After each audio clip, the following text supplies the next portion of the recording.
Good to go. Okay, so tonight is December 14th. It is 7:01 p.m. I'm going to call the meeting to order. This is the regular December meeting for the Wellington Board of Education. So let's start with the Pledge of Allegiance.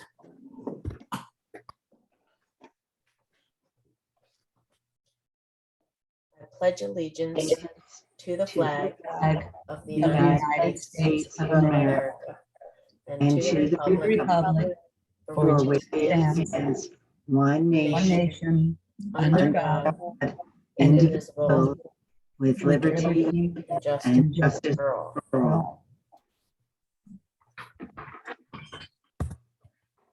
Thank you. We are moving on to present to speak.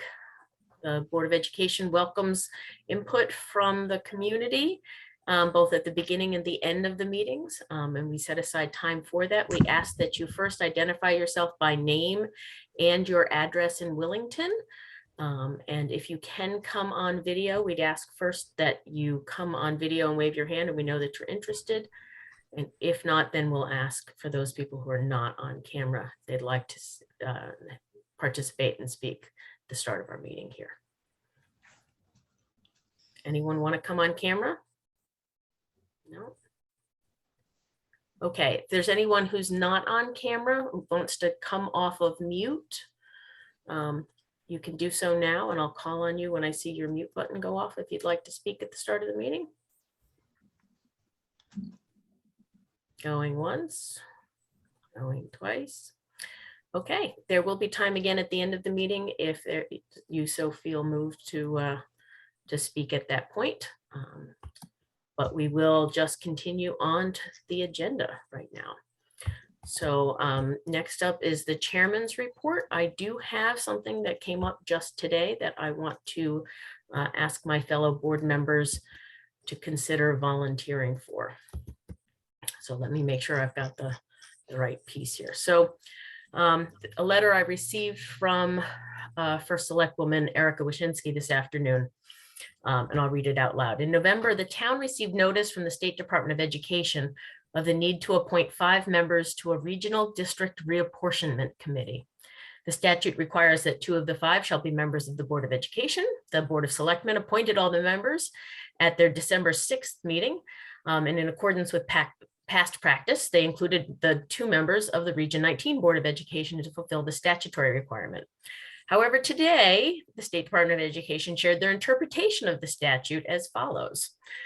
Quote, the SDE's interpretation of the relevant statutes, which is General Statute Sections 10-63K and 10-40, is that the legislative body of each town must appoint 5 members to this committee, 2 of whom are members of the Board of Education of each town.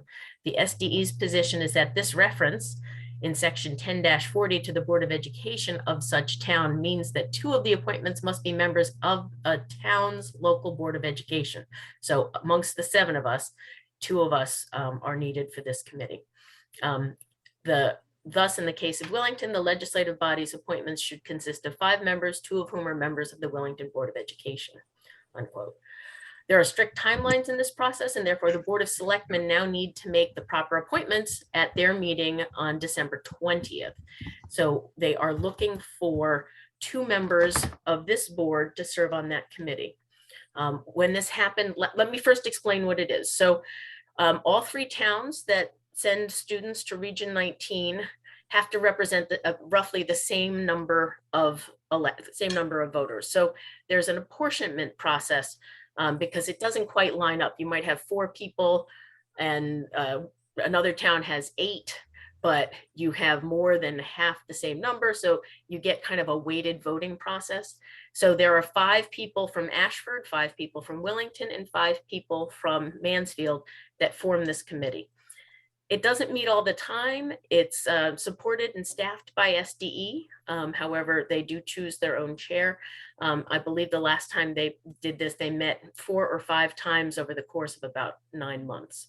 So it's not an ongoing process of any determinate time. The initial meeting would be in January probably, but after that they would set their own dates so that people could move ahead.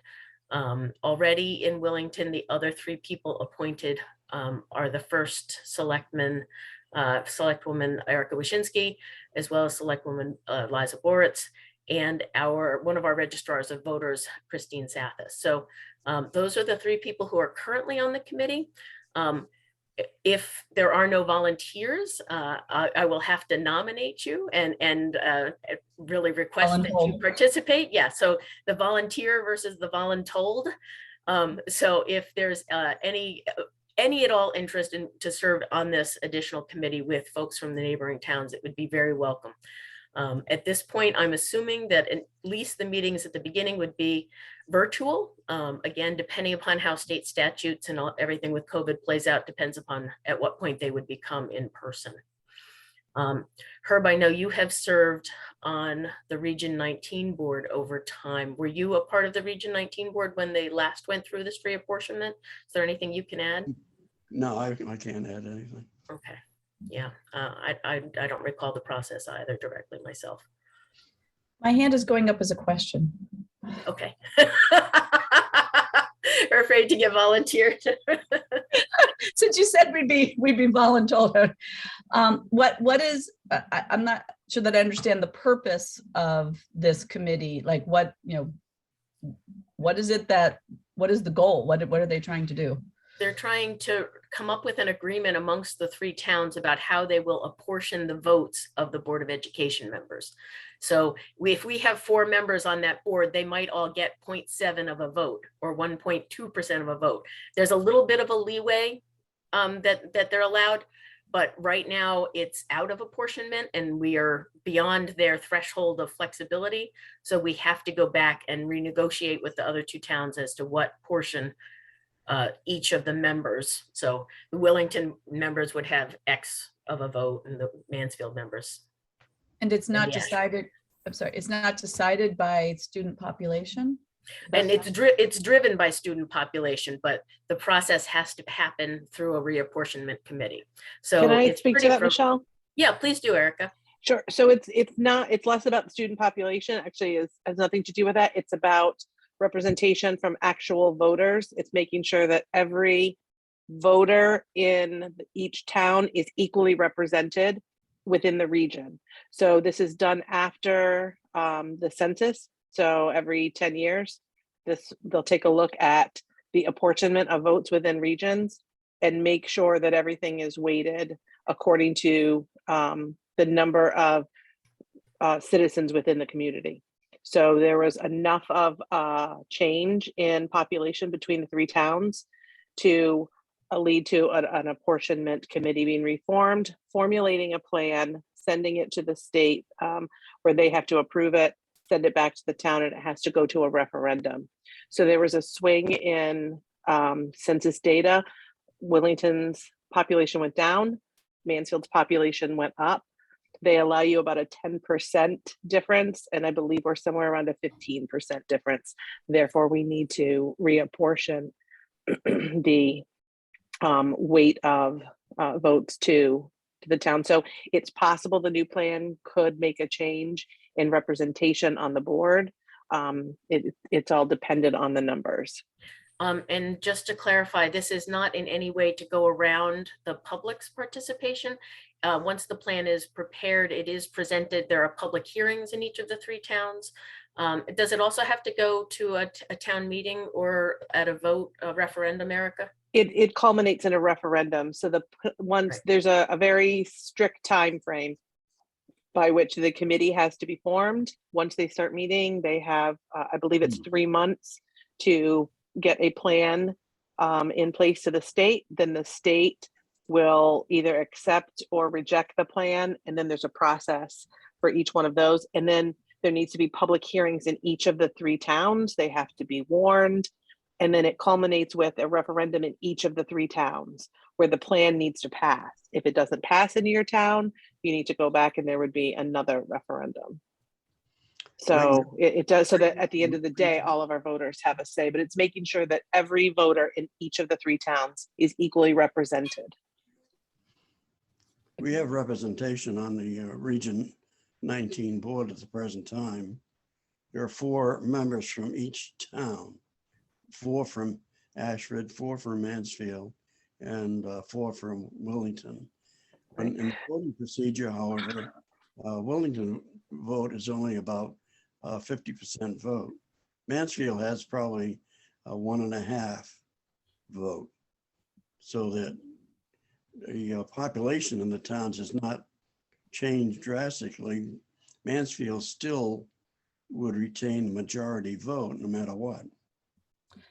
Right, but the That's- calculation might change in that it might be that it could be that our vote goes down to 0.45 or that Mansfield goes up to 1.6. Right. So this is to some degree a mathematical calculation and conversation about what's the best way to make sure that citizens are represented fairly. Yeah, I think it's a good idea, but in the actual voting, it very seldom comes up regarding the percentage that each town has. Everyone votes, it's either, yes or no, and so forth. But it would give the members a better feeling to have more than just a half vote. Unfortunately, Herb, I believe Wellington that's the way- share is going to go down and Mansfield That's is the going to way we go saw up. it initially when the region was organized. So I have ahead, another Laura. question. Yep. So I'm just curious because now I know when we moved into Wellington in 2002, it was just the 3 towns, but now Columbia and I think Chaplin, there's a number of other towns that also send their students to E.O. Smith. So does that affect it? I mean, I'm just curious why it's still only the 3 towns. That Because doesn't the region affect is made up of just 3 towns. Because And they're sending, other Columbia schools can tuition send students, to. yeah. They send in about 150 students or more. So they send, but they pay tuition to send, have and they're no not considered representation. part of the district. They have Okay. no representation on the board.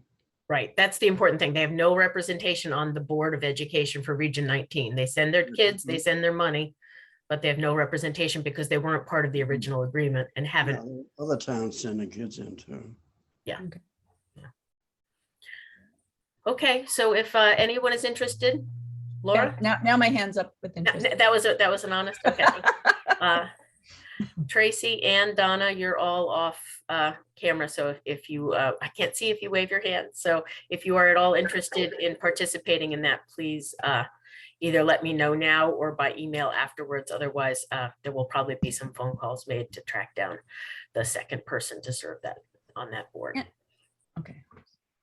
I'm not interested, and my busy season starts, and so I don't think I would be able to give it the time that it deserves. Yeah, especially since they have a tight timeline in those 3 months. You're right, Donna, that would overlap with the spring season.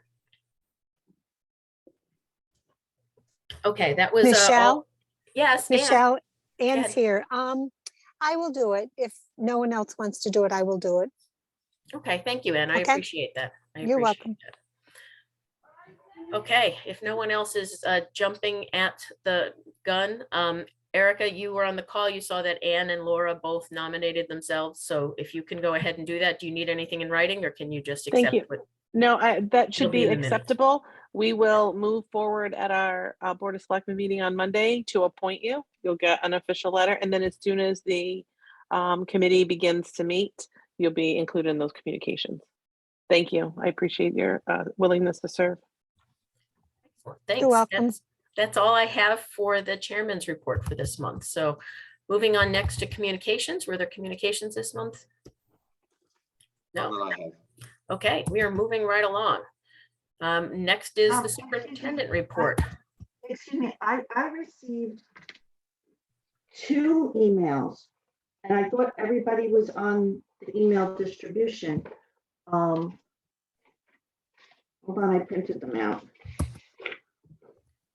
Donna, is this about the special meeting minutes? Because we probably need a motion to amend the agenda. No, it was from our November 9th meeting. We got, as a follow-up to our November 9th meeting, we got 2 emails from Michelle Christensen regarding when I had the curriculum question mark, and you recommended going to, the CT Ed site. she sent two very lengthy emails in response to that, and where she did the hard work of going through and comparing Willington, Ashford, and Coventry and the scores, and Willington, Mansfield, K-4, and Willington, Mansfield 5-8. And Thank you, Donna. I do see both of those in my email inbox. Phil, were you on those? The date is November 13th. Yeah. We should record both of those as correspondence for the past month for the record. You don't see those? Okay. I don't All think right, so. they- I would think I was on one later on, but it was just me, which is why I would not make it board. Okay. communicated. It looks like it went to all of us. So I will forward both of those back to you, Phil, to make sure they're in the official record. Okay, I'll have to check on that. That's weird. if they could be in the, added to our minutes for this meeting, under correspondence or whatever is appropriate. And then maybe we should discuss, after everybody's had a chance to read them, discuss it, because I think that she brought out some really great points. Donna, were those letters from Michelle Christian? Christensen. Yeah. Christensen, Yeah, and they were both, The one on dated- 11/13 was to the superintendent and all the board members. right. Really? And there were two separate emails from her. One The other one was where on she said she was gonna look into some 11, stuff, and then the second where she had some charts. And so So- I think that they deserve to be Mhm. dealt with. I just re-forwarded them to you, Phil. So you Yeah. should see those to put in there. Donna, I had seen your email about data. And I had replied back to you, but didn't hear back. So I had thought that we might move to do something like that in the spring after your busy season's over. So we could do a workshop and really dive deep into those. So if you would take a look at my email and then get back to me, we'll put that on the schedule for in the spring, okay? Okay, I think it's really important, especially since later on we're gonna be dealing with budgeting, that we have a plan in place for success, because I don't think Willington taxpayers should be paying for something that's not working. And our students deserve something that is working. I know you had said you haven't had a chance to see your email yet. So take a look at what I sent back to you in the email, and we can include that conversation going forward. I'd like to make a motion. Herb? I'd like to make a motion. Mhm. You approve the Board of Ed minutes of November 29th, 2021. Should we I'm- maybe first add that to the agenda, Herb? I'm And adding then it get to that when we do the, Adding it to the agenda under new business as E. and is there a second for that motion to approve the minutes of our special meeting from 11/29? It's a motion to put it on the agenda. Right, I'll and second. I'll second. Laura is seconding the emotion to, seconding the motion to put it on the agenda under new business. All those in favor signify by saying aye. Aye. Aye. Aye. Okay, and Donna and Ann, I heard both of you say aye as well. So it I'm passes. I'm abstaining, because I don't have the minutes for that meeting. Okay, okay. So because it's not unanimous, we have to do a roll call vote. So I'm going to go through everyone and, for you to record, Nicole. So we'll start with you, Laura. Aye. Brianna, Aye. Tracy, Aye. and Grosjean. I see you have your thumb up, but if you could verbally confirm. Aye. Herb, Aye. Donna, I'm gonna abstain, and I say aye. Okay, so it passes to be added to the agenda. Okay, so moving on to the superintendent reports. If you would start, Phil, with the Veterans Day report. No problem. So Thursday, November 11th was Veterans Day. As you know, students can go to school on Veterans Day. The school district provides programming for the students. In a non-COVID year, We have invited veterans into school and held in-person programs. That was not something we were going to do this year because of COVID. So this year, students made cards and wrote letters for veterans. They were, expressed their gratitude for their service. Some of the letters were actually sent to Corporal Jeremiah Dwyer, who is the son of one of our staff members. They went over to Okinawa, Japan. And some students, and this is K-8, obviously age appropriate. Some students completed research posters with information on the branches of the military. And some of those, I believe, were at the Veterans Day celebration at the Willington Senior Center. Students listened to patriotic music. They did some marching techniques in PE. They watched videos about the military. They read informational texts on soldiers. They wrote about the character traits of soldiers. They wrote some poems for soldiers. There was an older group that participated in a web quest. They created a Google presentation on famous veterans, and then the origin of Veterans Day. So the list of things that I got in from my staff, I was proud of what they came up with, and hopefully it was a meaningful day. I will tell you that there's probably nothing more meaningful than having our veterans on site. It was just not something we could do this year. Can I keep moving? Understood.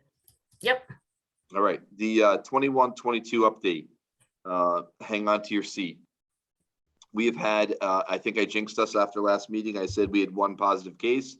Last meeting, we've had 16 positive cases, 16 since the last board meeting. The uptick in cases, it's across the state. It's significant. The admin team and I met this week and we reviewed our protocols to see if there's any additional measures that should be implemented. At this point, we feel the strategies that we have in place are working. We did some minor things in the cafeteria just to keep consistent seating by the week. But the things we have in place have been in place since the beginning of the year. We are not seeing transmission in school. I will tell you that's not everywhere. There are some places that are seeing that. And that's even with the implementation of the Screen and Stay program, which I talked to you about last meeting. We are doing the Screen and Stay program, which allows unvaccinated students or staff members, if they're identified as a close contact, they can remain in school as long as they're asymptomatic. And so we've had approximately 20 students participate in the Screen and Stay program so far, and none, I'm going to knock on wood here, have gone positive.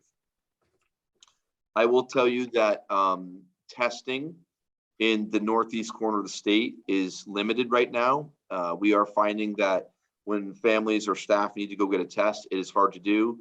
I sent an email to the Department of Public Health and CSDE, along with, thankfully, our Department of Public Health Eastern Highlands Director, Rob Miller, also jumped in and said, Phil's right, we need to add some more testing. We need to extend hours because people are waiting 3 to 5 days just to find a test site.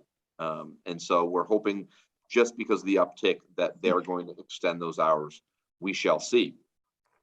On December 8th, Griffin Health, they operated 2 vaccination clinics. It's the same site, but they have to separate the 2 clinics. They operated the clinics at Hall School. One was a pediatric clinic and the other one was an adult clinic. The clinics were extremely successful to the point that they reached out to me to ask why, and I didn't have a very good answer other than we advertised. And clinics were for anyone wishing to receive the vaccine. Griffin Health administered 39 first dose and 3 second dose pediatric vaccines. The adult clinic had 16 first dose and 1 second dose vaccines, which actually they thought 16 was a very high number. And then they had 78 boosters that they gave out. So it was very busy. They are going to be operating a second clinic on December 29th at Hall again for the folks that need a second shot, or anybody that, again, there's no appointments to walk in. It's from 3:30 to 7 p.m. We are going to be moving it into the gymnasium because the cafeteria was pretty busy. I don't think that we expected as many people as came, which is a good problem to have, I guess. And we are looking for volunteers to help facilitate that clinic. Griffin Health cannot bring any volunteers that don't have access. So if anyone wants to volunteer, please reach out and let me know. We are in the process of changing gears here, of setting up tutors for students in need following the holiday break. That is grant money that is being used to provide. We have up to 200 hours based upon that grant. And then I just applied for another grant for an additional about 100 hours. And so we're hoping to get that grant as well. So that'll be some of it. If we have to provide it during the school day to support intervention, we will. Most of it will occur outside of school. And then lastly, as far as 21-22 goes, I want to congratulate the chorus and band students and Mrs. Canistrari and Mr. Phillips. They actually had a successful concert recording at the Millworks last Friday. And a special thanks to Tom Bacino from the Millworks. He allowed the groups to come in and utilize the space for recording for free. There was no charge. So we just transported the students down there. It was very organized. It was very well done. Students were outstanding. And online viewing will occur through Zoom at some point once they finish the final edits of the recording. So that's pretty exciting. It's a unique way to do a winter concert, and it went very well. So thanks again to him. And then Mr. Phillips has a group of students participating in a virtual drama. It's titled 16 in 10 minutes or less. It will be on Zoom on Friday, this Friday at 6:30 p.m. If you're interested, contact myself or the Hall School office. It's a show, it's a group of 10-minute plays, and it's about the lives of 7 teenagers, and they deal with a variety of challenges. Some of them as silly and cute as extracting a gummy bear out of a new set of braces. And then some of the things or topics are as serious as bullying. So they have some, it's a good show. The characters basically come out and they share their hopes and their fears with each other, and really remind the audience that being 16 is not easy. So looking forward to another outstanding show from that group, and thanks to Mr. Phillips for getting that going.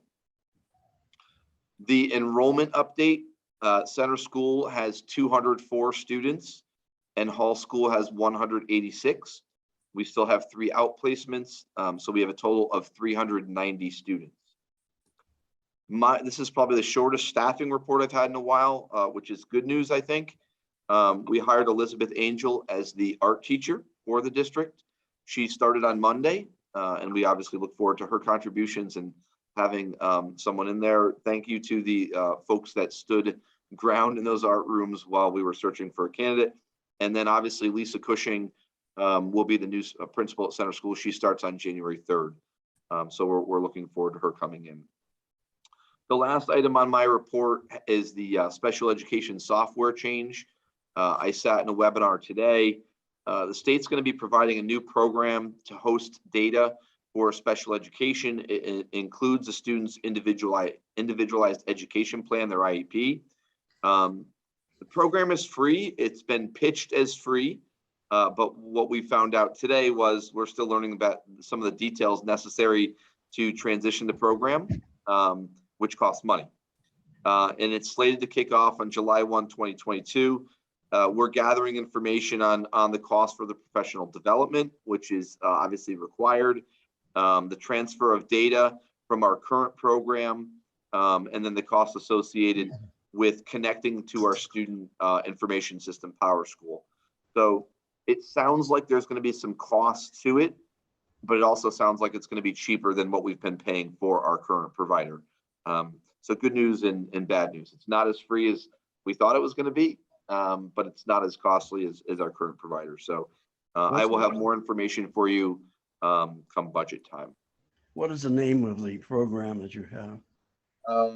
Good question. I don't recall off the top of my head. It's another acronym, Herb, so I apologize. I don't remember the acronym. It's from the state, or is it from? It's the state hired a private company to do it. You don't know the name, do you, Brianna? I can't remember the name off the top of my head. No, I will get it for you. Oh, actually, you know what? Hold on. What program are we using now? We don't have a program? We do. We use Frontline, but basically in Frontline is like IEP Direct. And that's what pretty much everybody uses, but the state is trying to streamline this new program, which will be helpful. There's a lot of pros to the new program. It actually holds your 504 students in it. It holds some intervention students in it. There are a lot of pros to it. It also stops some of the inefficiency with state reporting. They can just go into our data and pull the information they need for our reports, which is a pro to that. So, you know, there's It's a software program, right? correct. Yep. And all teachers know how to operate it, or is it something? No, not yet. It's something we're going to have some professional development on. I think they're kind of using a train the trainer model, meaning they'll train, you know, a couple people in each district. And then those people will kind of be the pros, and then they will train the other end users on the program. Now, how does it work? Was it to develop IEPs for students, or suggestions for it, or? It's basically a data warehouse. It holds their IEP. You can write the IEP goals and objectives into the program.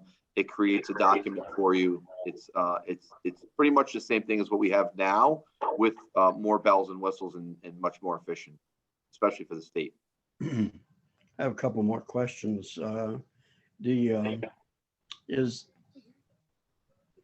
Because special ed is an area we haven't discussed for quite a while, and I was interesting how COVID was impacting it. Maybe this program will help a little bit as software creates IEPs, I guess, and things like that. How about the 504s? Are they included in this as well? They are. Yeah, and the name of this program is CT SEDS, SEDS. It's just another program. It's the Special Education Data System. That's the acronym. Not Okay. very creative, I guess. Are we going to communicate with parents regarding, is it going to improve? You disappeared on me, Phil. Where'd you go? Yeah, sorry, the lights keep going off in here. I'll stop my question. Yeah, It was like magic in the background. The background was that you were there and then you were gone. Hang on, sorry, the lights keep going off if you see me jump out of my chair. So yeah, Herb, there is a component to this program that actually is meant to improve parent communication, which is, and it's another pro of this system. And so they'll have access to their child's IEP. They can see the documents.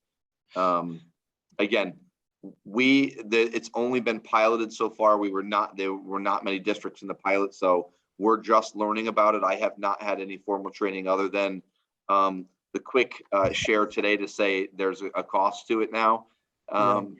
So I'll share more once I know more and how it impacts families and how it impacts teachers.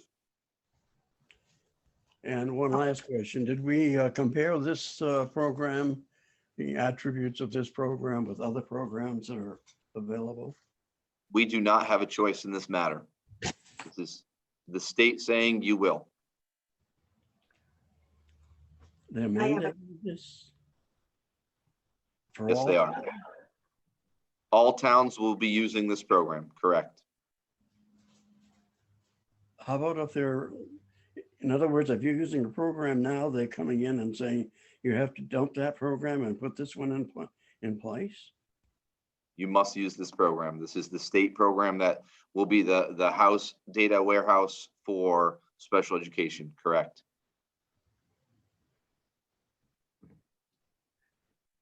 You see Brianna's hand up, Michelle. Yeah. Go ahead, Go ahead. Brianna. Well, I was going to ask about other districts using it as well, because I'm thinking how great it would be when our students travel to different towns, they move, when they transition to other schools.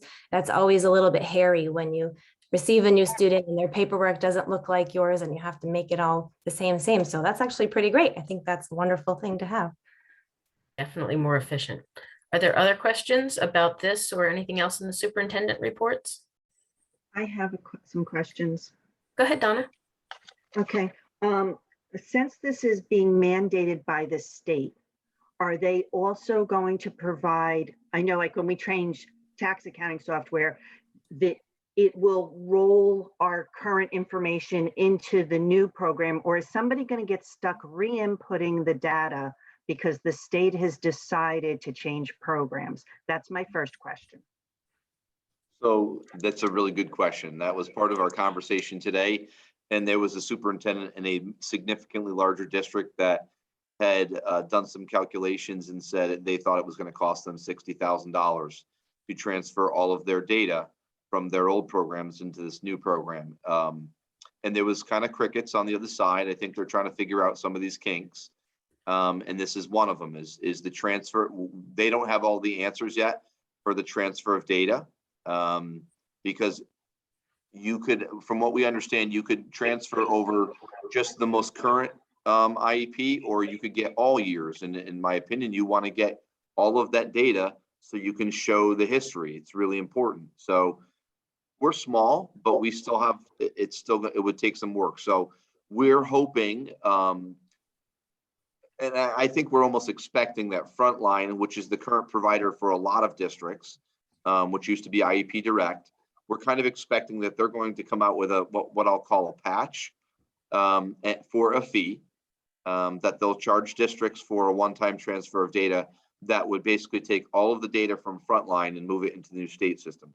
It wouldn't be a recurring fee, it would be a one-time fee. However, you can imagine if the majority of districts in the state of Connecticut are currently using Frontline, that they're going to charge some money for it because they're going to lose the customer. So, So I would say to make whoever the powers that be are, make it evidently clear to them that this is going to cost the district because they've decided to change something, and that, you know, they need to take that into consideration. The other thing is, if the state, since the state, my understanding is the state currently does not go into our system to suck out the information they need. Is that correct? We have to send them information? so we send them, correct. We send them reports when we're supposed to. And they'll basically, I mean, they have all of our data whenever they want it anyways. They have all of our student data that they can pull. They don't take everything, but the special education data is, they have access to any of our student information, grade level, date of birth. They assign a student ID number to a student. And again, to Brianna's point, they do those things so as a student moves, they can transfer that information. So it's not clear how often they're going to have be accessing our system, but my assumption is if it's a state system, they have access to the student data when they want, and they're going to have to protect it. That is a pro of this.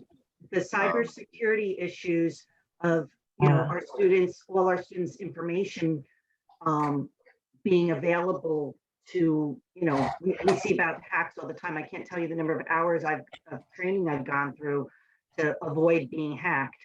And I'm really concerned with as sloppy as the state is with lots of things, that you take our current 8th graders, you take all their information and you wait a few years, and now you have a whole brand new group of kids that their identity's stolen, that you can profit off of. So I'm just very concerned about the cybersecurity and the protection of our kids' data.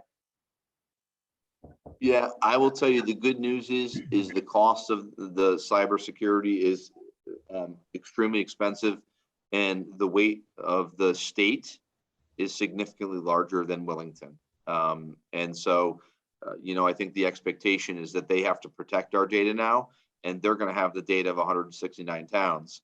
So the assumption is that they're going to have quite a bit of security to protect our data. It's built into the program. Good question. I don't think we can assume, though. They need to be told that this is the expectation, and what do they have in place to protect our kids? Yep.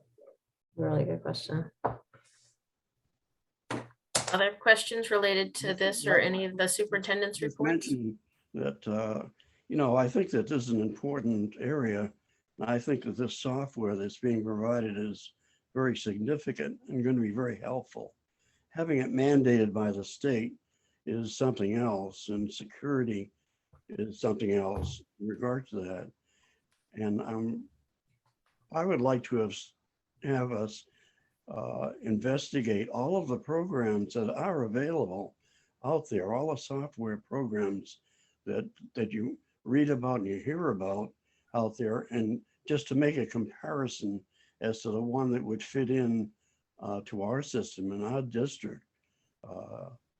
It doesn't seem right that the state should come in and mandate this type of program.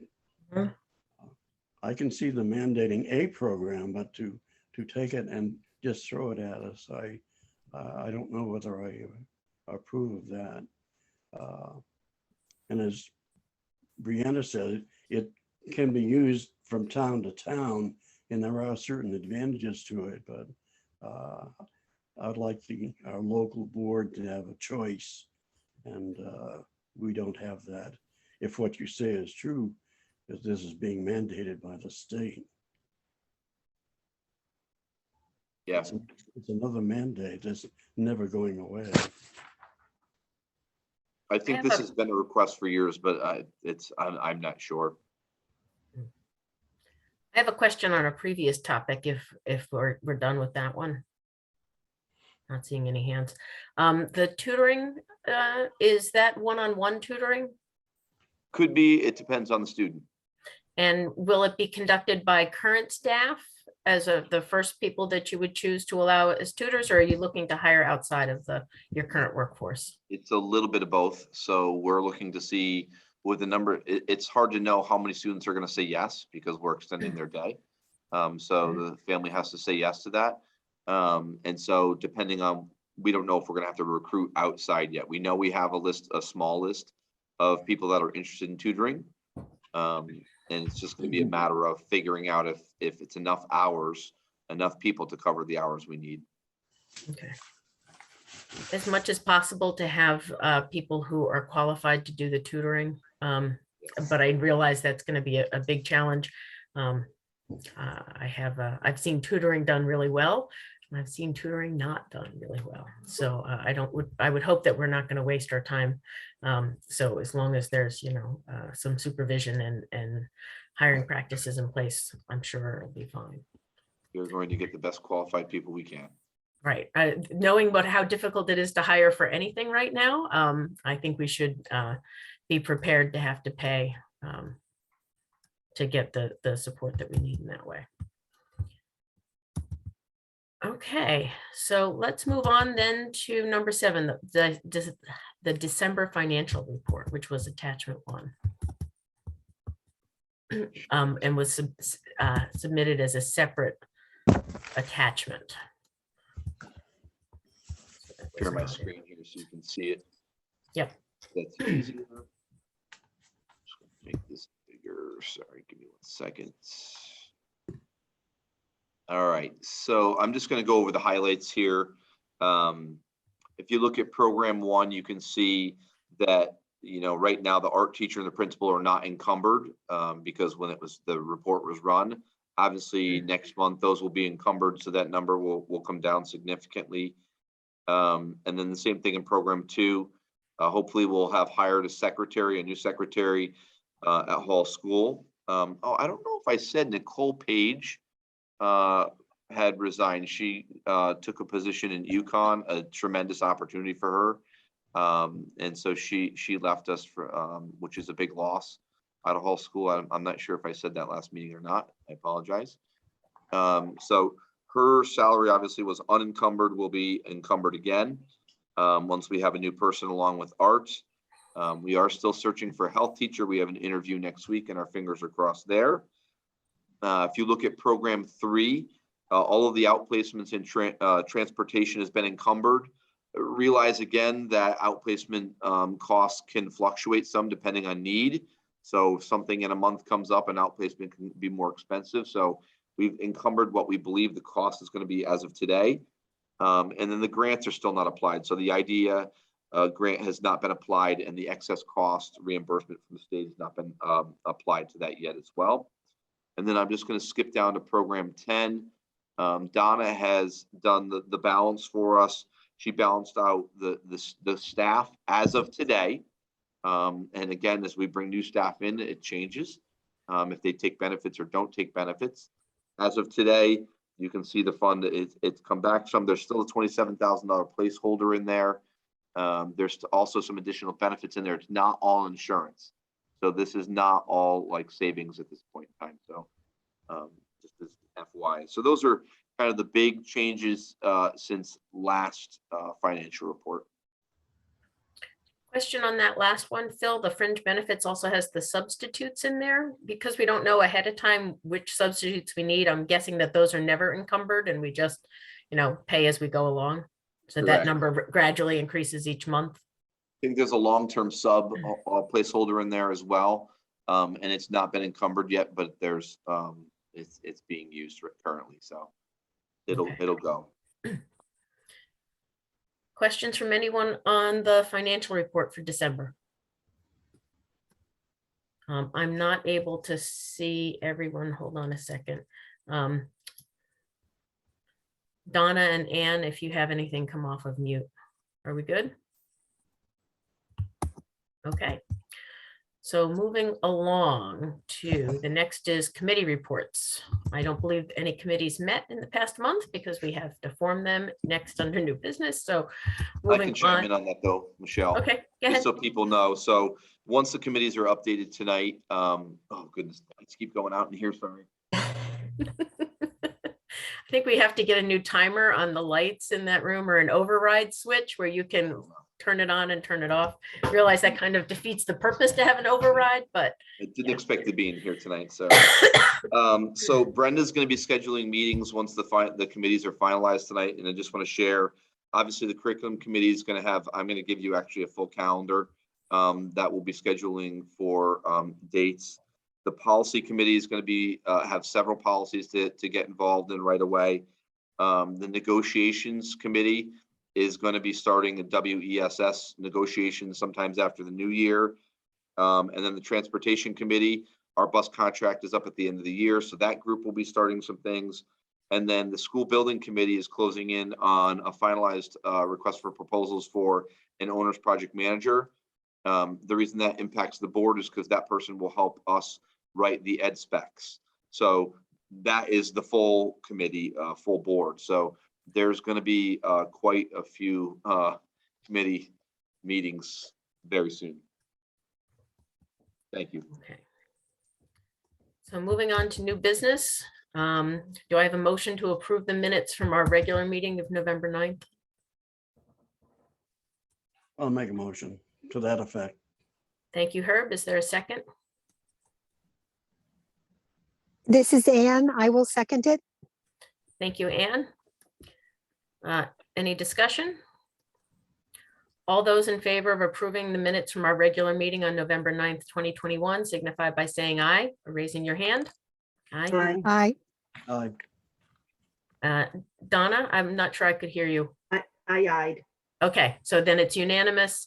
And Anne, I did hear you, aye, and I see you're raising your hand. So that passes unanimously. Anne, did you have another question or was that just your aye vote? That was trying to take the I vote away.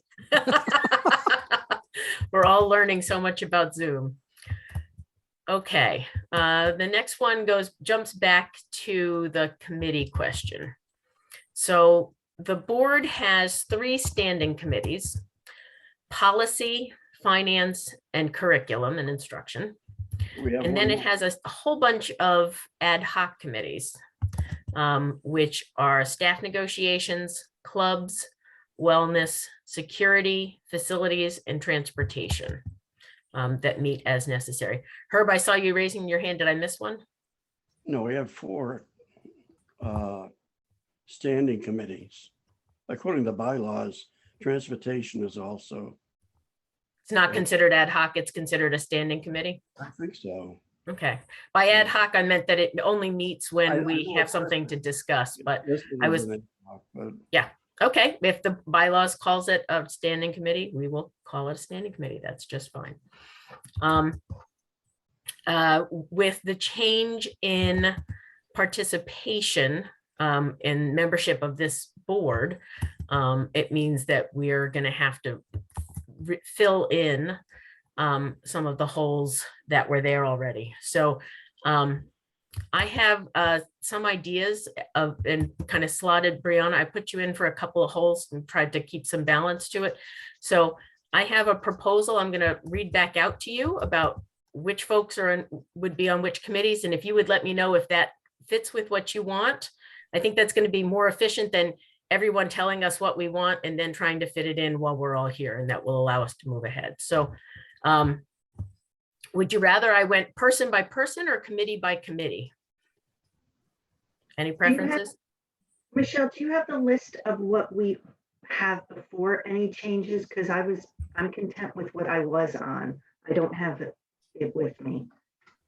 I think I started with that and I just filled in a couple of holes and moved one or two around. So let's go person by person, Donna. I think you raised that it's easier to see per person where that fits. So Donna, I'll start with you. Okay.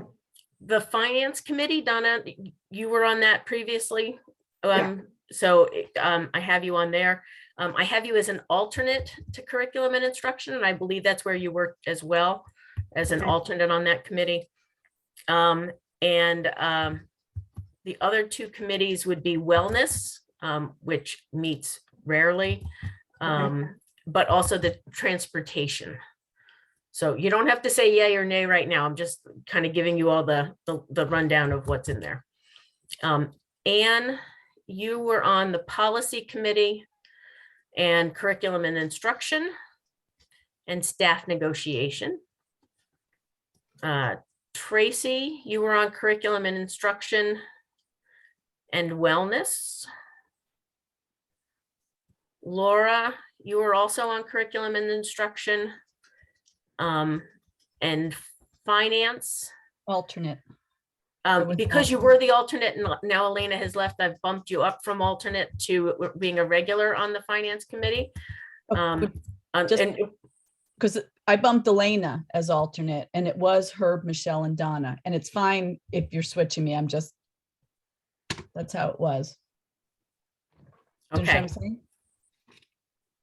I Okay, was working off of a different document, but okay. Okay. So here's what I'm proposing. Okay. And we can go back and negotiate if people want to be on something different. So I had on the proposal, Laura, I had you on finance and on curriculum, as well as wellness And wellness. Okay. and clubs. And clubs. Okay. And I Herb, have myself on facilities, but I'll cross that out. That's I fine. think we're all on facilities. Oh, that's right. It Facilities, says all above. Sorry, you That's all can't that I escape wrote facilities myself. as much as you'd like to. Sorry. Okay. Herb, I have you on policy and as alternates on both finance and curriculum. And on staff negotiations. Who am I missing? Oh, Brianna, I added you to the policy committee. As well as then you're going to serve on facilities with the rest of us, but there's room still on the clubs or transportation if you were interested in either of those. So that I don't know what your capacity is for additional meetings, so I did not make any assumptions, but we would welcome you on the clubs and the transportation committees. Let's put it that way. And who am I missing? Tracy, did I get you? Did. Okay. Did I miss anybody? No, okay. I think I caught everybody. Yourself. Oh, and so I'm on the finance committee and I'm an alternate on the policy committee. I'll continue on the security committee. We only have one representative that generally goes to that on a regular basis. They don't meet that often. And I'm on the clubs, transportation, and staff negotiations committees.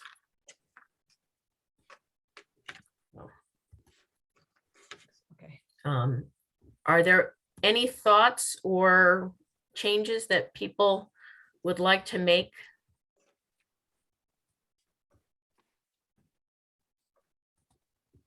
Nobody's jumping up and down saying, please, please, please, I have to be on the transportation committee or the clubs committee. Nobody's begging. Okay. Okay, well, not seeing any conversation about that, then I'll put that proposal out in an email. Or is that better if I send that to Brenda, Phil, and then Brenda can get it out to everybody with the minutes? Okay. But that will allow us to move ahead with the committee meetings right away. So. Okay. Next on the agenda is the 13-month meeting calendar, which we always approve in December for every year, and it goes through the January the following month. It's required by state statute that we publish that list. We can always add in special meetings, and occasionally we do then cancel a meeting. Usually it's a July or an August meeting if things are a little slow. That hasn't happened recently, but I believe that that was included in our packet of information too. Phil, do you want to go over those? Are those always the second Tuesdays? I don't think there's any surprises in there. I think the only thing that I caught when I reviewed this again today was this says that your meetings will be here, and you may want to just add a statement to this that just says or via Zoom, depending on COVID. Yeah.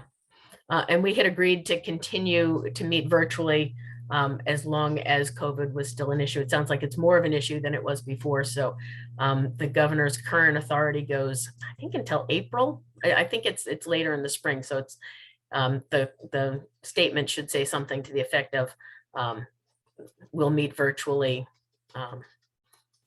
for the foreseeable future, and will be posted with the agenda. Was that a question, Donna? Yes. All right. So I looked at the 2022-2023 calendar. Mm-hmm. And I don't think it's prudent for us to have a meeting on April 12th. It's during the school vacation. And that means that any teachers or parents that want to get on, they've got the kids are on vacation. I think we should just not have a meeting during vacation, whether we move it the week before or the week after. I don't care personally, but I just kind of think that we should not have a meeting when we want parents to participate when they're going to have the kids off on vacation. I believe that some years we have met during school vacation week, and I believe that on more than one occasion we may have moved that depending upon where it is. Now that's going back, over a number of years. That wasn't recently. Laura, did I see your hand? I was just thinking the meeting's at 7 p.m. So kids are always home when the meetings occur. I was thinking more people being away. And if we're Zooming, you can still do it. So that's the beautiful thing about Zoom. But yeah, I mean, if moving it is better, I'm not opposed to moving it. I was just. And I don't have any kids in the system, so it doesn't matter to me. I just want to make it so parents can participate as much as possible. But Laura's got very good points. Brianna, you still have children in the school system. Do you have an opinion one way or the other about April? No, I appreciate Donna's thoughts as a parent and teacher, but I think it's fine either way. Okay. Okay, so then ignore my suggestion. Does anybody else have any thoughts about those dates? Okay, seeing none, I'll take a motion to accept the calendar with the caveat that the meetings will be held virtually for the foreseeable future. Tracy Anderson, I make a motion to approve the 13-month meeting calendar with the caveat of adding we'll meet virtually. Thank you. I'll Herb? second. Thank you, Herb. Any additional questions or discussion? Okay, all those in favor of the motion to accept the 13-month meeting calendar signify by saying aye. Aye. Aye. Any abstentions? Any nays? Anne, I can't tell, Anne, if that was an abstention or a nay.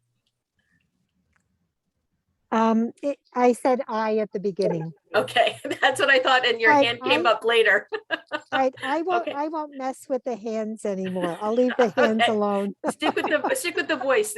When you say something, this you get a yellow square around it, so I know that it's your voice when you say that. It was when the Okay. hand came up late that it threw me. Okay. Okay, so it passes unanimously for the 13-month reading calendar.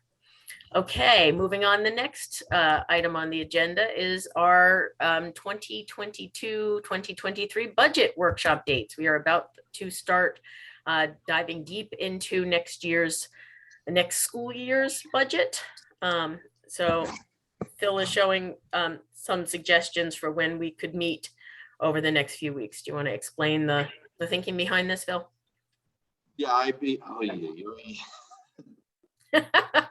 I think maybe you should just sit in the dark and, we'll,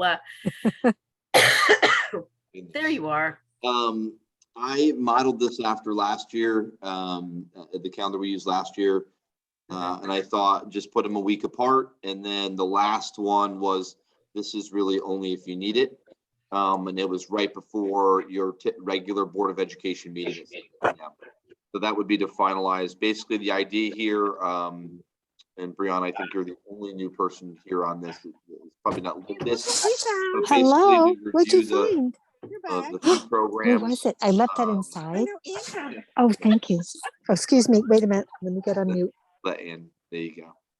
I review a few programs each night, and then what we do, even though it doesn't say it on here, it would say it on the agenda, is that this night here on January 25th would also allow for questions from any of these programs. And then same thing moving forward. So this night here would allow for questions from any of the programs prior, if that makes any sense. And then which night would we actually vote on the budget? Would we do it on the first after those two? It would be on your regular Board of Education meeting night, I believe, here at that February 8th meeting. So what that's doing is giving us time to meet, for example, if we had a snow cancellation, which happens Correct. less now that we're on Zoom, but say we have a power outage related to prior to that on one of those Tuesdays, then it would give us the hour to fill in the last, programs 8 and 9 on the 8th ahead of time. Yeah. Okay. It also gives me, a week between. So if I have to make any adjustments with Donna, that we have time to do it. We can't, if we meet on the 18th and then the 19th, any changes you asked for, I can't guarantee are going to be ready for the next day. Yeah. I think spreading them out does help. Donna, did I see your hand? Did you have a question? Yes. So last year, I thought it was really helpful, Phil, that when you would indicate which items, when you're doing the budget, are locked in and which items we actually have a say on. I'd like it if when you do the stuff that's under contract, that you also include when that contract expires, so that we have an idea, because it really, if we're stuck with the number, it doesn't make any sense to take a whole lot of time talking about it because we don't have a choice. The contract is the contract. There was a little bit of background noise through that. I'm just going to ask that Tracy and Donna, when you're not talking, if you would put yourselves on mute, just in case there's any background noise. I'm not sure where it's coming from, but just in case. Go ahead, Phil. Did you want to respond to that? Yeah, no, I can. I planned on doing that. Any other questions on the budget schedule? Typically, those meetings go fairly quickly. That's not, we don't go late into the evening. One of the reasons why they start a little earlier so that we're able to wrap up. And again, we will have to have, even during this time, we will have to have a snow cancellation plan in place so that everybody gets notified ahead if there's a cancellation. So can I take the word draft off of that and say those are our budget dates? I don't know that you need to vote for it, but it just, just so I can set some agendas and things. I have a couple of conflicts, but next time you put it together, can you ask the board members to, beforehand, if the dates are acceptable to everyone. So if one is, Good, but it's all over the place, Herb, because it's 3 dates. So I think that's the point of doing this now, is if you want to make any changes, now's the time to do it. Those are just the dates that I was proposing. So if you want to change anything, that's why I think it was just put forward that way. I'm not sure if you want to try and change a date. no, I don't want to change. Are you able to be there on the final date? So at least you could ask some questions. I'll have to be there, yeah, Okay. yeah. The whole board should be there. I know, but sometimes, you know, we travel or we have other things that come up. So at the moment, though, it's not the final date that you have the conflict with, right? It's the other I'm just ones. saying Okay. Okay, so that's not something we have to vote on, but seeing no other comments, we'll move ahead. Please put those workshop dates in your calendars and save that time so that we can look at the next budget process. Okay, continuing on the budget theme, we're going to move into, oh, sorry, we have 9E is approving the minutes of our special meeting. Do I have a motion to approve the minutes of the special meeting from November 29th? Herb? I Thank move you. that we approve the minutes, Board of Education minutes of November 29th, 2021. Thank you. Do I have a second? I'll second. Thank you, Brianna. Okay. All those in favor of approving the minutes from our special meeting from November 29th, 2021 signify by saying aye. Aye. Aye. I'm abstaining. Okay, we're gonna do this. I thought that might be the case. So we're gonna do this one by one since it's not unanimous. So I'll go through the calendar. I mean, through the boxes. Herb? Was that an aye? We're gonna have to go person by person. Okay, And, left hand, yes, okay, Tracy? Aye. Laura? I'm mute. Aye. Brianna? Aye. Donna? Abstain. And Donna abstains, and I say aye. Okay, so that passes. Okay. Moving on. I This is going, apologize. I'm sorry, go ahead. I just apologize to everybody. I just need to get off the meeting. So have a wonderful Christmas and holiday season. And I will read the minutes for the rest of the meeting. Thank you. Thank you, Donna. Happy holidays to you as well. Okay, moving on to the next one is the first one in old business is our capital improvement projects proposal, which we have a draft that was sent to us in email. You want to put that up on the screen, Phil? And please make it as large as you can. This is really tiny print for my poor readers Did you aren't get it, quite. Jack? Oh, yeah. I sent it. I'm going to make it as big as I can on my screen too by moving that slider over. And okay. I think I'm going to try and make this real easy. So at the October meeting, you requested I focus on safety issues and projects that would obviously protect our infrastructure if we didn't take care of it. And so I organized the spreadsheet according to that. I will tell you that I tried to keep this really simple this year. I'm going to say you really have 2 choices. And that is just to leave it alone. And once I explain it, or you can move the things that you want into year 1 and everything else into year 5. And so basically what happens is you have this list of items. I didn't add anything to it except for CES sidewalk repairs and leveling because it's a safety issue. And I didn't add some of the other items in because they're not safety and they're not infrastructure. So I think until the school building committee figures out if there's going to be a project, let's be honest here that the majority of the items in here would not be done in a current building. They would be done through either a complete renovation or they wouldn't be done because you were building a new building. If after the school building committee makes a recommendation and it goes to referendum, if the voters say yes, this looks totally different. If they say no, it looks totally different. And so the CIP committee last year moved the majority of these items into year 5. So what I did was I prioritized really year 1.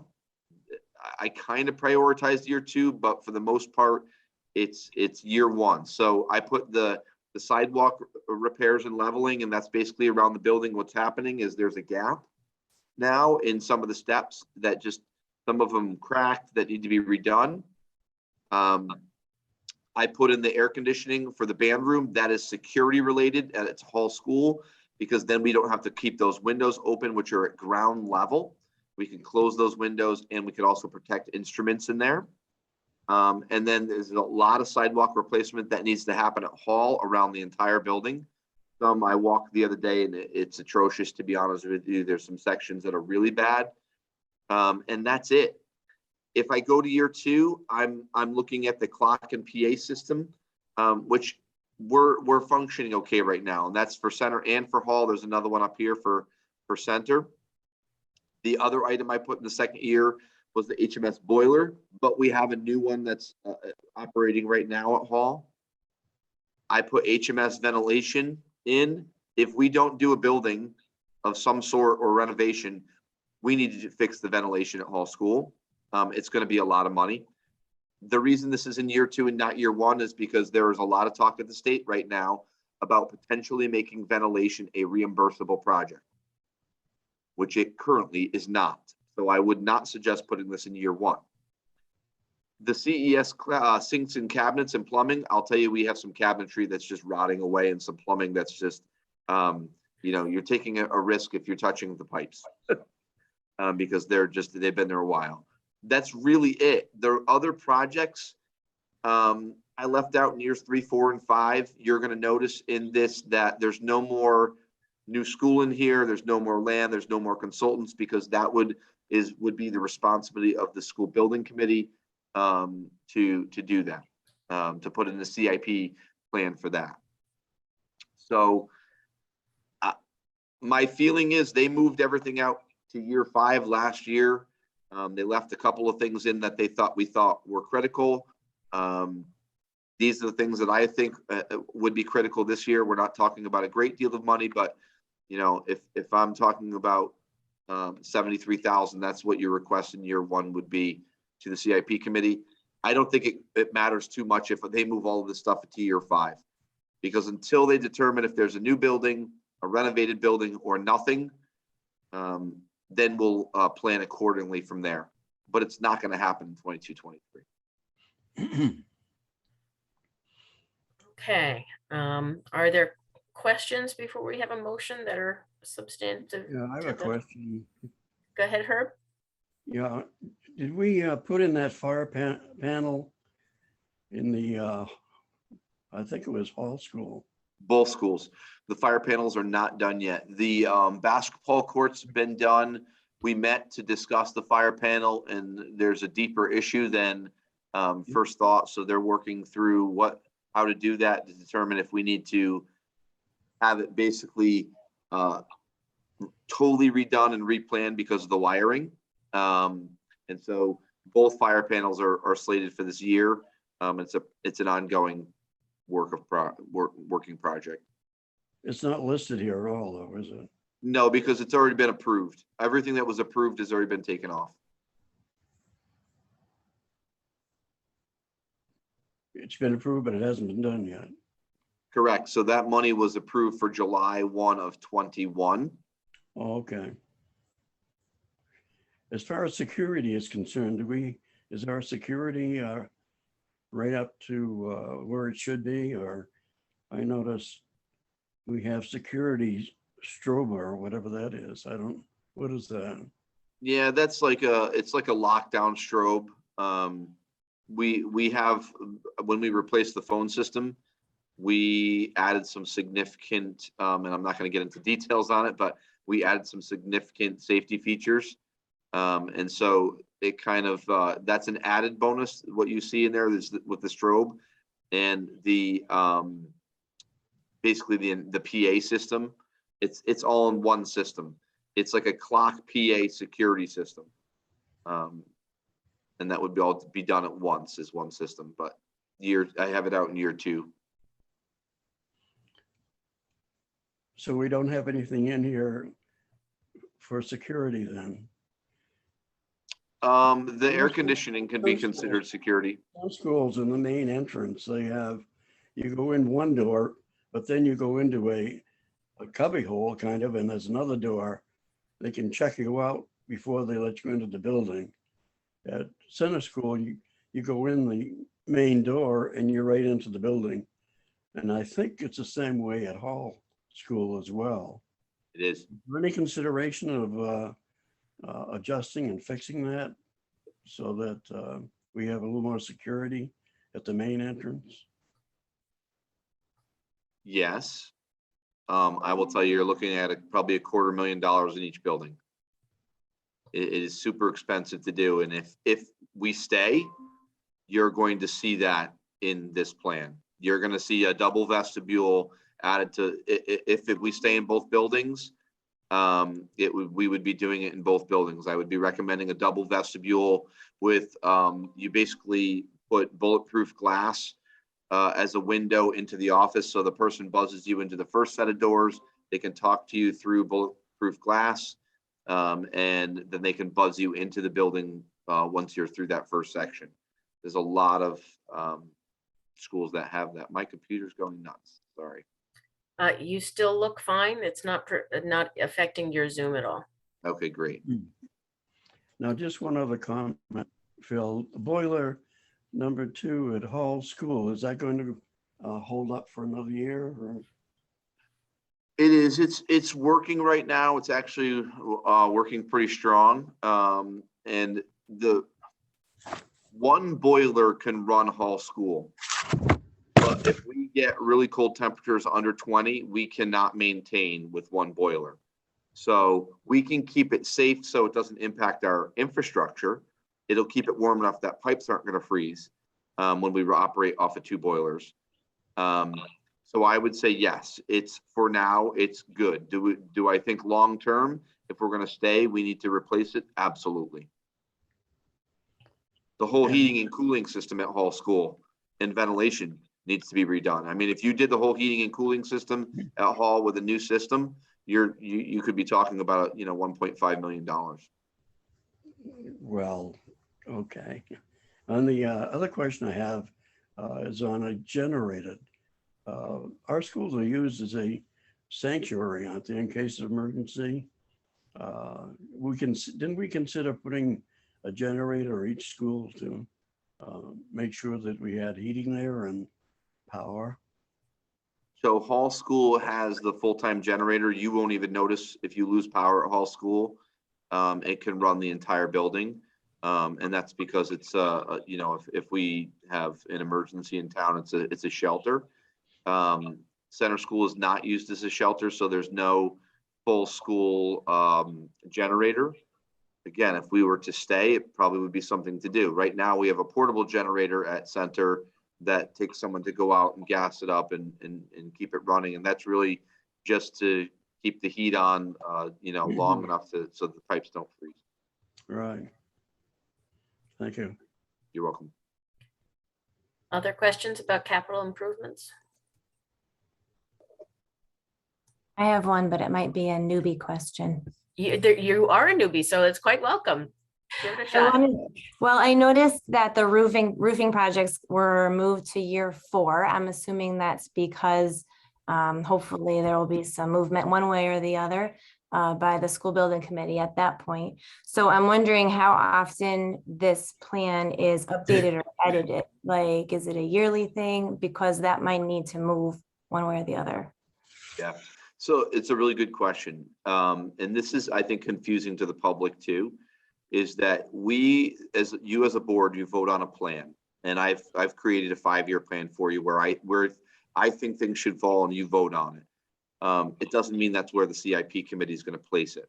They can move items wherever they want it, and they redo the plan every year.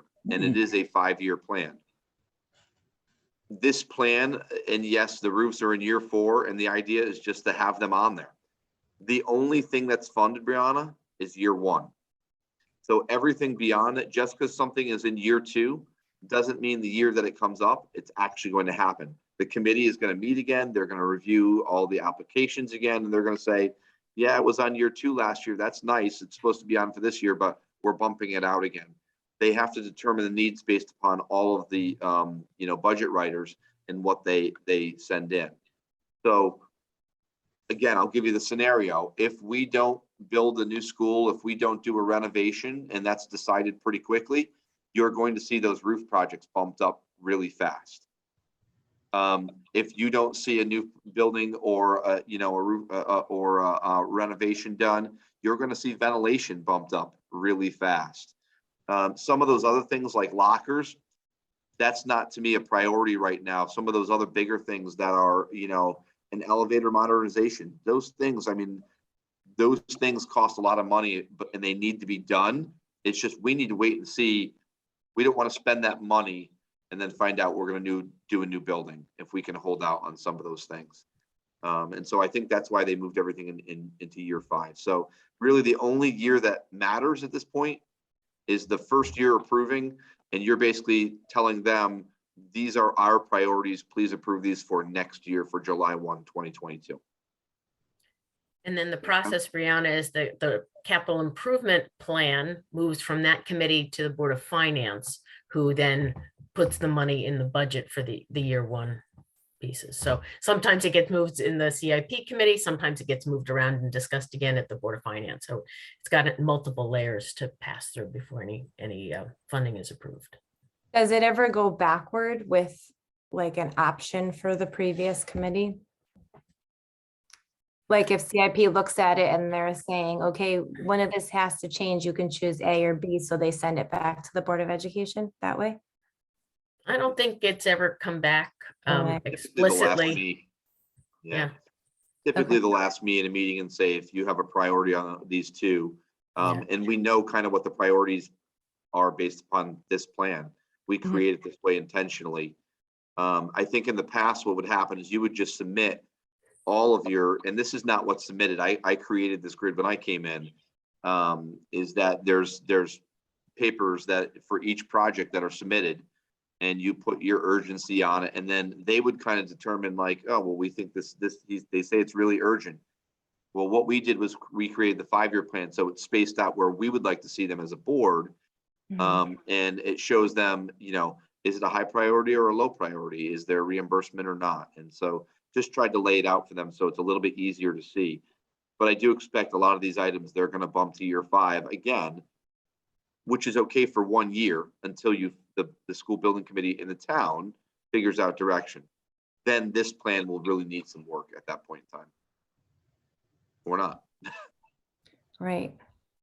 I wonder if some of the high priority, high need projects that could potentially get bumped while waiting for the SBC to make some moves are getting more expensive. Do you know what I mean? Things will cost more if you wait. If you have the Band-Aid on, it's not going to last you for very long. So I think that's good communication to have between this document for the SBC to know those kinds of things too, because that might help some of their decision making. But Yeah, that makes sense. Thanks for your patience. My questions. The final document actually, Brianna, is very interesting, and it's multiple pages and often includes photographs, for example, of what the specific sidewalks or what the specific project looks like. So short of actually taking a physical trip around the school and up on the roof and around, it's kind of we let Phil be our ears and eyes and take photographs and put them in the document. So it does, when you said the plumbing one, I was like, oh, right, that was, I remember the pictures from last year of that under the one sink. So I would really recommend you spend a few minutes looking through that when it comes through, because it's a really useful document that makes the case for why that's there. This one's a little more boring just because they're pretty much not new. And to spend a lot of time on this right now, where I don't think there's going to be a lot of conversation. I think they're just going to accept a few and move a bunch out. It doesn't make sense to spend time on it. Yeah, this is probably the smallest CIP request we would have ever put in at that level. Normally it's significantly more because we're waiting. Additional questions on the CIP plan? Seeing none, is there a motion to accept the plan as it's presented or make any changes if there's anything somebody needs to change?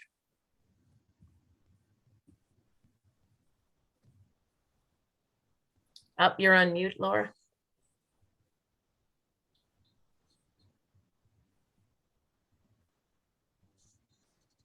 Okay, Nicole, can you double check, or Phil, can you check to see if she's, oh, there we go. It's fine. It was me losing my mouse.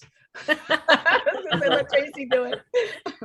I make a motion to approve the capital improvement project plan as presented. Thank you, Laura. Is there a second? Tracy It's Anderson. Ann, I'll second. Okay, Tracy, thank you. Any additional questions about the CIP plan as it's presented? Okay, seeing none, all those in favor of the motion to accept the CIP plan as presented to present to the CIP committee by the end of the month, please signify by saying aye. Aye. And it passes unanimously. Okay, so we don't have to do a roll call vote on that one. Thank you. And Phil, when you do put all of those pieces together, including the backup, if you would send that out to all of us, because I always find those pictures really helpful. Yep. Thanks. Okay, moving on. Next is the 22-23 school calendar, attachment 5. If you would put that up on the screen too, Phil, because that's otherwise, we did see copies of that.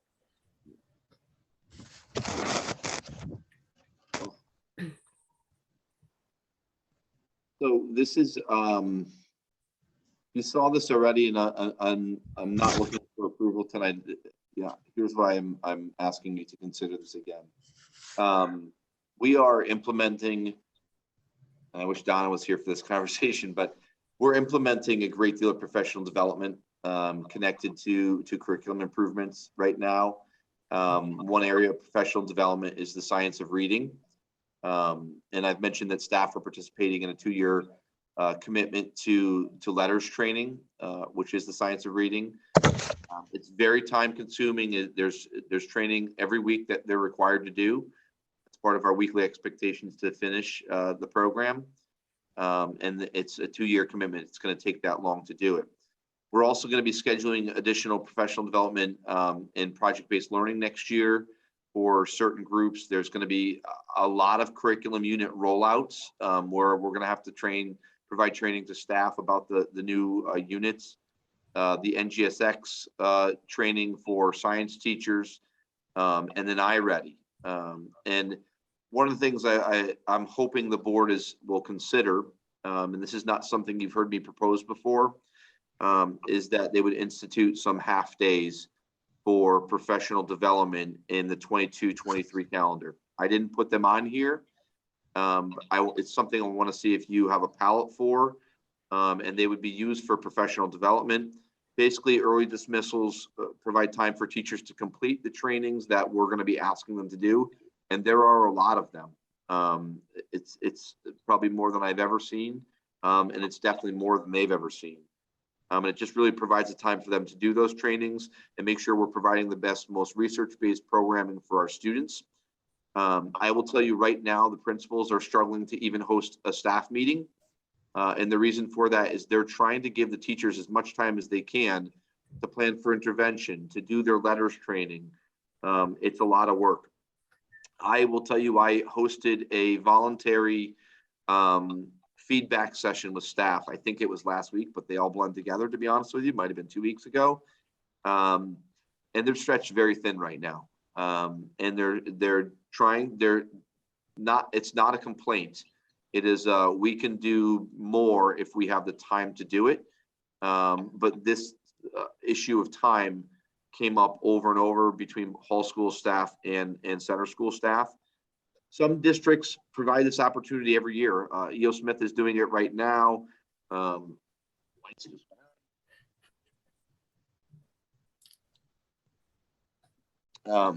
Smith is doing it right now.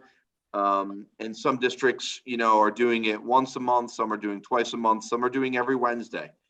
And so what I would be proposing for next year for this calendar is to do once or twice a month for the 22-23 school year. This is meant for conversation at this point. I would also need to calculate instructional hours to make sure we meet our instructional requirement for students for the state. I would want to poll parents and talk about the impact for parents, because this is something that is obviously, there's certain days where, if you do minimum days, they have to get their kids. There's, an impact. So I would want to get their feedback on it. I'm not proposing it at this point in time for this school year, but what I will tell you is what I'm trying to do, if we can get enough subs, is to cover some teachers in school. And we just sent out another request looking for subs. If we can get enough subs, we can put a substitute in the classroom. It doesn't have to be a minimum day, but we're buying time for professional development during the school day. So it's hard to do that because sometimes you guarantee the sub and the next thing you know, you have to go and tell the teacher, sorry, we need that sub today. And you wrote those sub plans for no reason, and you don't have time to do your training. So that's the con of it. So I'm hoping that the board will have some conversation about it and see the need for it. Again, I'm not looking for a decision tonight. I just would like to know if you're interested and there's a palette for it. I would want to collect some feedback from parents and then come back to you in January with their feelings and their thoughts, and maybe make a decision sometime after that point. That is my request. Okay, I don't think we need to see the screen then, thank you. Are there thoughts or comments on the proposal? Tracy? Speaking, Phil, we did talk about this at a committee, education, a curriculum instruction committee meeting. And, I think if we want to be effective in implementing a new curriculum, as well as these programs, as much as it might be a hardship on families, if we give them a heads up that this is scheduled every day, from the beginning of the school year, they can make the adjustments they need. And based on the experiences we're having with substitutes, it doesn't seem like it's going to get any better. It hasn't in years, and it seems to be only getting worse. And as a member of a school faculty right now that is stretched too, it's all over the state. We need to be more, we need to do something like this because staff are getting burned out, and the ones that get pulled the most are getting lost to other districts because they can't handle not doing the job they were hired for, or having the time to do the things that they're being asked to. And I don't think we want to risk that when we're putting all this investment into new curriculums, and have very good staff right now. We don't want to lose. Thanks, Tracy. Other thoughts or comments? Laura? Just want to agree with what Tracy just said.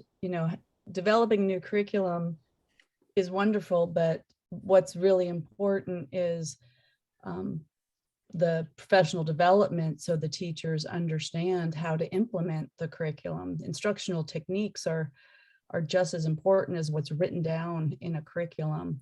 And we know the situation with subs is very difficult. So it's not something that you can count on. So I think if we're going to be able to move forward with professional development for our teachers, there needs to be a system where they can get it outside of the regular school day, and asking them to do that after teaching a full day is not sustainable.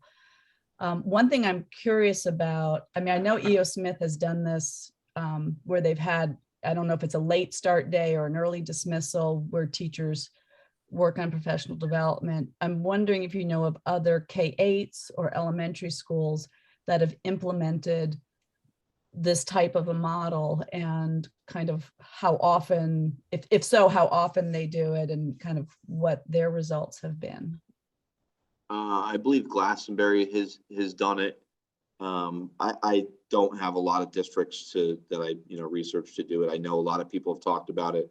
We recently were on a superintendent string, and someone was asking a very similar question: how many people are doing it? There's a mix. Some are doing once a month. Some aren't providing any extra time, and some are. And it's all around the same thing: professional development for all the changes that have occurred, and trying to make sure curriculum-wise, intervention-wise, students are receiving the supports. I'm glad to try and collect some data to find out if what number of districts are doing this or have done it.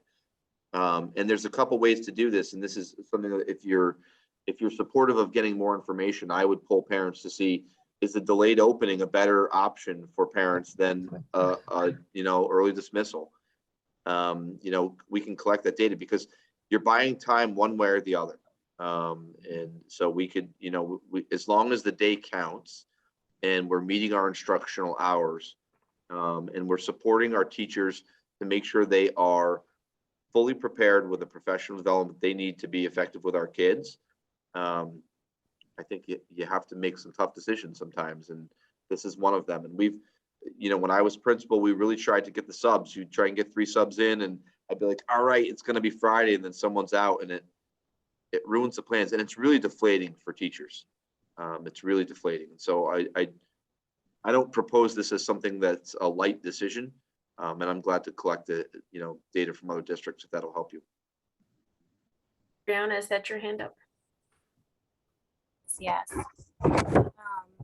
I just wanted to add that the Ashford Board of Education recently approved an alteration to their calendar. So we have some early dismissals coming up this winter. I know that having these wonderful new programs available to staff is exciting, and especially when you want to get using them really right away, but it's super frustrating to have them and not know anything about them, not have time for the PD, not have time to prepare to use them, and kind of have to jump into a program having no idea what you're doing, flying by the seat of your pants. It can be very stress inducing, and it doesn't give your students the best opportunities, the best education.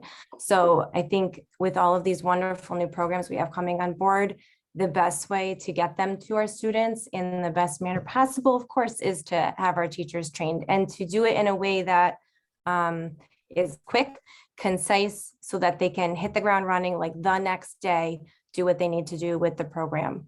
I know from experience that sitting through a full day of professional development does not affect me the same as a half day of learning and then having some time to put it to use. So go back to a classroom, get things ready to use the next day. So I think the half day, particularly the afternoon, is a great idea. I am hopeful that our YMCA program can pick up again next year, because maybe they could help out with some of those half days if that's what we decide. I know that we only have that one other big daycare available in town, and they sure can't take all of our students a couple times a month, but boy, that would be pretty great if something like that could get worked out too. So I think that was really just sitting here listening. I definitely am in support of this idea. I think it helps our staff. They're definitely stretching and doing everything that they can. So if you're going to hand them these wonderful golden nuggets, but they won't be able to use them, it's a bit of a waste, and it's sad for everybody. So sorry, Tracy, I just want to jump in. I'm not going to propose full days, and just for the reason Brianna just said. It just is too much. It's too long. And I think, people have said, why don't you just add a couple days? It's different, and it's a long day. If we can buy a couple of hours, that's helpful. The other thing I was going to say about that half-day program is because our staff, and I say, teachers would be doing the training, but paraprofessionals could be available to do intervention for students that need it for the remainder of that day or a portion of that day. And that's something that we could look into.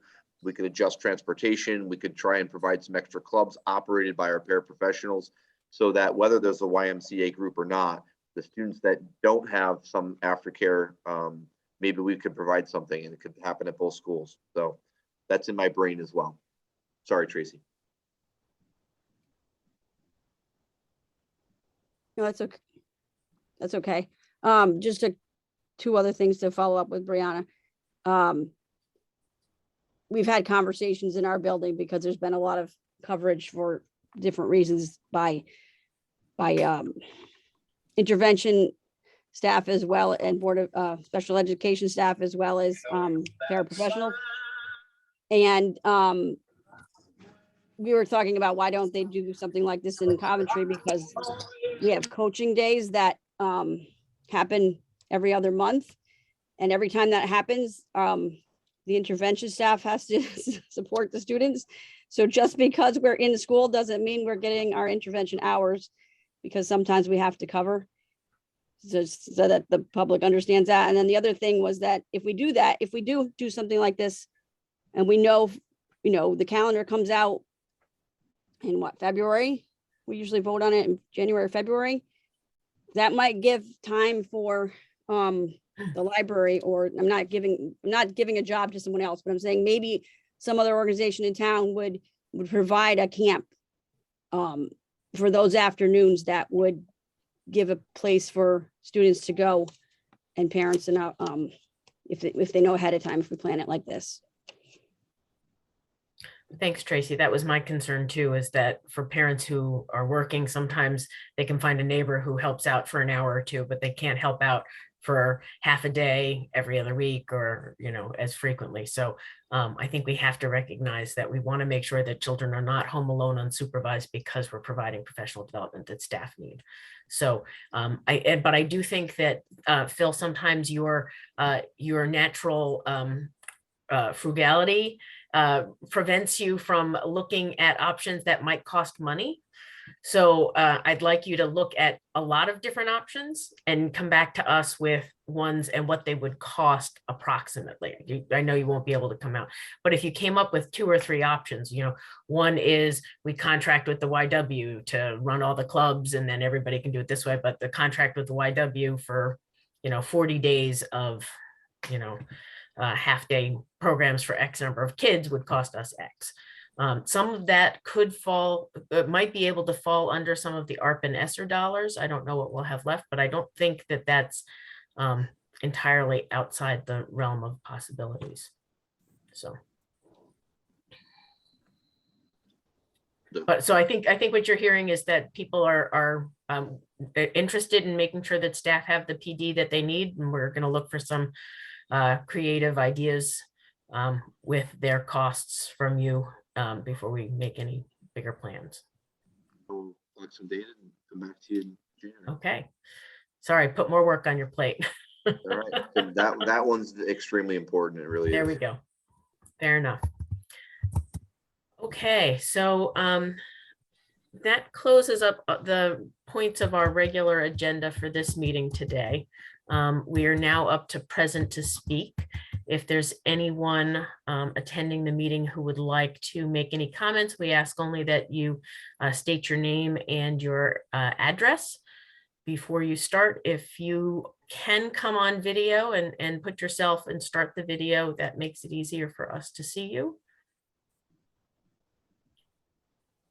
Not seeing anybody come on video. If you'd prefer to stay off video and just take yourself off of mute, you can do that as well. Okay, not seeing a lot of comments today. We had a pretty straightforward meeting. But as always, we do welcome comments from the community.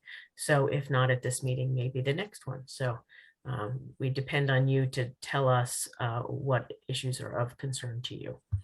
So going back to the agenda, we are now up to board comment. So I'll ask everyone to, if you'd like to, just jump in and give your board comment, or if not, I'll go through and make sure everybody's heard. I just want to thank the superintendent for all the information provided with the CIP and the building committee, roofing committee, and also the new program. Well, I don't know if it's new, but one that's being introduced, a special education software program, which I think is essential and will be a bonus for us. Also, the information concerning Veterans Day. which provided us with quite a bit of information concerning some of the things that the students did during the day in memory of the veterans past, present, and the future. I'm not sure they understand what Veterans Day is, what it entails, but I'm sure as a result of the program that we had this year, they have some idea in regard to that. I'm a little disappointed on the COVID, but I was hoping we would get through without that happening. I don't think the superintendent mentioned the fact number of students and adults that tested positive. I don't know whether he's permitted to do that or not, but I just hope that they had a mild case of COVID and not a serious case. Also, I'd like to wish everyone a happy holiday and Merry Christmas. And this winds down 2021. I wish everyone a happy new year. Thank you. Who'd like to go next? Laura, you're off mute, so you get to go next. I am off mute. I was just looking for my mouse, so that didn't happen again. So I want to, I guess, reiterate a lot of what Herb just said. I figure I'd do it now and not at the end when I'm just saying yes, what everybody has said. Just was very thankful to hear of all the programming going on for Veterans Day. I know when I first moved here, schools were out for Veterans Day. And I think while that might have been a nice day off, I think, as Herb said, a lot of times students don't understand the importance of the day, and all the different activities that you were talking about that students were doing just sounded very impactful for them, and certainly for the service personnel that they were writing letters and cards to. Also very concerned about the positive cases, but was very thankful or very happy. Also hoping, as Herb did, that none of them were very serious. But I was glad that we're not having transmission in schools, that our protocols seem, we've got them in place, and, hopefully that will keep working.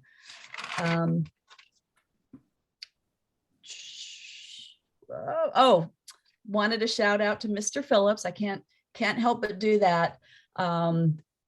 He's truly amazing. I recognized it when I worked with him, and he just keeps on ticking and keeps on doing phenomenal things with our students, whether in person, recorded, virtual. He just keeps going and just providing such wonderful opportunities for our students. Like to welcome Elizabeth Angel, I think you said, art teacher, and Lisa Cushing, who we met with last time. And it was very sad to hear that Nicole Page resigned, but understand and certainly wish her well in her new digs there. And last but not least, as Herb said, I wish you all a wonderful, restful, peaceful holiday, hopefully with the ones that you love, that COVID won't interrupt the holiday season for you, and best of New Year's, and hopefully 22 will beat this thing and we'll get back to normal. Thanks, Laura. Tracy? I'd like to reiterate many of the things that Herb and Laura said, but also give a shout out also to Jason Phillips, and to the Hall School chorus that sang at the Wellington Town tree lighting on Friday. It was their first in-person performance since December of 2019. So it was really great to hear them singing again and to all be a part of the community event. So appreciate that. And happy holidays, everyone.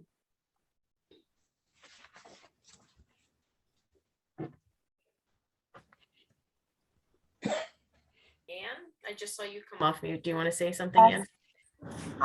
Yes, I just wanted to thank Nicole Page for everything over all the past years, and wish her luck in her new job. And welcome the art teacher, Angel, and also the new principal, Lisa, and wish everyone a happy holiday. Thanks, Anne. Brianna, would you like to come off mute and add anything for your comments? Sure. I wanted to kind of say some similar thoughts there, but I just love the Veterans Day projects and activities that the students participate in. I really hope they can get back to having veterans come to the schools next year, because that really is very touching for everyone. I think those children really understand the importance of honoring those folks in our community. And I love how we're building up community and having everyone involved by having such things like the Veterans Day activities, but also using the mill there for the winter concert. That was a fantastic idea. What a wonderful way to celebrate a little bit of Wellington history by going into that building. And I'm really glad that the person who makes those decisions there at the mill was able to include our musicians. That's wonderful. And good luck to Mrs. Page. Welcome aboard to our new staff. And thank you to Mrs. Nicole Fusco for taking our minutes, because those are important and we're glad to have her with us. Thanks everyone, and have a happy holiday. Thanks. The only thing I want to add is thanks Mr. Stevens, as well as to the nurses and others who coordinated the COVID vaccine clinic. And the next one coming up. That's really an essential community service, and it serves all of us well that you're doing that. I know that I'm hoping that people will volunteer to help make the next one go smoothly, because that's an important part of our community. And also to thank you, because I know that when we have a lot of cases, you're the person doing the contact tracing. We don't have extra staff doing that work. And I know that that is not a small lift. So thank you for keeping our community safe with all of the extra work that you're doing on top of your regular job. It was a busy month. And I think with that, we'll take a motion to adjourn. You won't want to stay, I know. I'll make the motion to adjourn. Thank you, Laura. Is there a second? I'll second. Thank you, Herb. All those in favor of adjourning the meeting signify by saying aye. Aye. Aye. And it's unanimous, so the meeting is officially adjourned. Thank you all and happy holidays. Happy holidays. 8:53. Have a great holiday, everybody.